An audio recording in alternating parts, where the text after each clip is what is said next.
Matius pasal 16.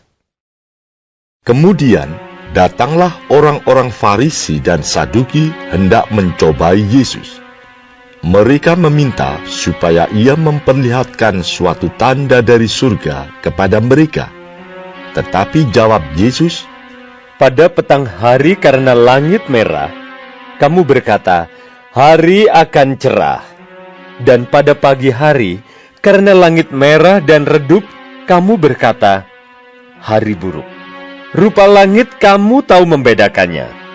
Tetapi tanda-tanda zaman, tidak.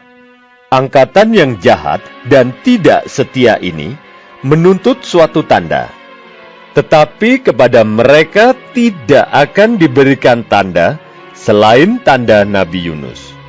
Lalu Yesus meninggalkan mereka dan pergi. Pada waktu murid-murid Yesus menyeberang danau, mereka lupa membawa roti. Yesus berkata kepada mereka, "Berjaga-jagalah dan waspadalah terhadap ragi orang Farisi dan Saduki." Maka mereka berpikir-pikir, dan seorang berkata kepada yang lain, "Itu dikatakannya karena kita tidak membawa roti." Dan ketika Yesus mengetahui apa yang mereka perbincangkan, ia berkata, "Mengapa kamu memperbincangkan soal tidak ada roti, hai orang-orang yang kurang percaya? Belum juga kamu mengerti? Tidak kamu ingat lagi akan 5 roti untuk 5.000 orang itu, dan berapa bakul roti kamu kumpulkan kemudian? Ataupun akan 7 roti untuk 4.000 orang itu, dan berapa bakul kamu kumpulkan kemudian? Bagaimana mungkin kamu tidak mengerti bahwa bukan roti yang kumaksudkan? Aku berkata kepadamu, waspadalah terhadap ragi orang Farisi dan Saduki." Ketika itu, barulah mereka mengerti bahwa bukan maksudnya supaya mereka waspada terhadap ragi roti, melainkan terhadap ajaran orang Farisi dan Saduki. Setelah Yesus tiba di daerah Kaisaria Filipi, ia bertanya kepada murid-muridnya, Kata orang, "Siapakah anak manusia itu?"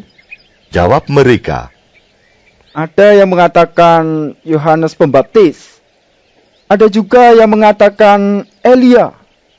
Dan ada pula yang mengatakan Yeremia atau salah seorang dari para nabi. Lalu Yesus bertanya kepada mereka, "Tetapi apa katamu? Siapakah aku ini?" maka jawab Simon Petrus, Engkau adalah Mesias, Anak Allah yang hidup. kata Yesus kepadanya, "Berbahagialah engkau Simon bin Yunus, sebab bukan manusia yang menyatakan itu kepadamu, melainkan Bapa-Ku yang di sorga. Dan aku pun berkata kepadamu, engkau adalah Petrus, dan di atas batu karang ini, aku akan mendirikan jemaatku, dan alam maut tidak akan menguasainya. Kepadamu akan kuberikan kunci kerajaan sorga. Apa yang kau ikat di dunia ini akan terikat di sorga, dan apa yang kau lepaskan di dunia ini akan terlepas di sorga."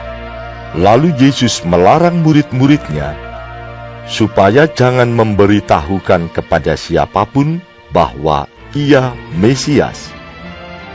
Sejak waktu itu, Yesus mulai menyatakan kepada murid-muridnya bahwa ia harus pergi ke Yerusalem dan menanggung banyak penderitaan dari pihak tua-tua, imam-imam kepala, dan ahli-ahli Taurat, lalu dibunuh dan dibangkitkan pada hari ketiga.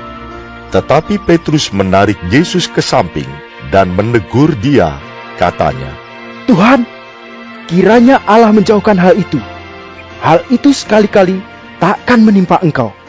Maka Yesus berpaling dan berkata kepada Petrus, "Enyahlah iblis, engkau suatu batu sandungan bagiku. Sebab engkau bukan memikirkan apa yang dipikirkan Allah, melainkan apa yang dipikirkan manusia." Lalu Yesus berkata kepada murid-muridnya, setiap orang yang mau mengikut aku, ia harus menyangkal dirinya, memikul salibnya, dan mengikut aku. Karena barang siapa mau menyelamatkan nyawanya, ia akan kehilangan nyawanya. Tetapi barang siapa kehilangan nyawanya karena aku, ia akan memperolehnya. Apa gunanya seorang memperoleh seluruh dunia tetapi kehilangan nyawanya? Dan apakah yang dapat diberikannya sebagai ganti nyawanya? Sebab Anak Manusia akan datang dalam kemuliaan Bapanya diiringi malaikat-malaikatnya. Pada waktu itu, ia akan membalas setiap orang menurut perbuatannya. Aku berkata kepadamu, sesungguhnya, di antara orang yang hadir di sini, ada yang tidak akan mati sebelum mereka melihat Anak Manusia datang sebagai Raja dalam kerajaannya. Para orang yang hadir di sini, ada yang tidak akan mati sebelum mereka melihat Anak Manusia datang sebagai Raja dalam kerajaannya.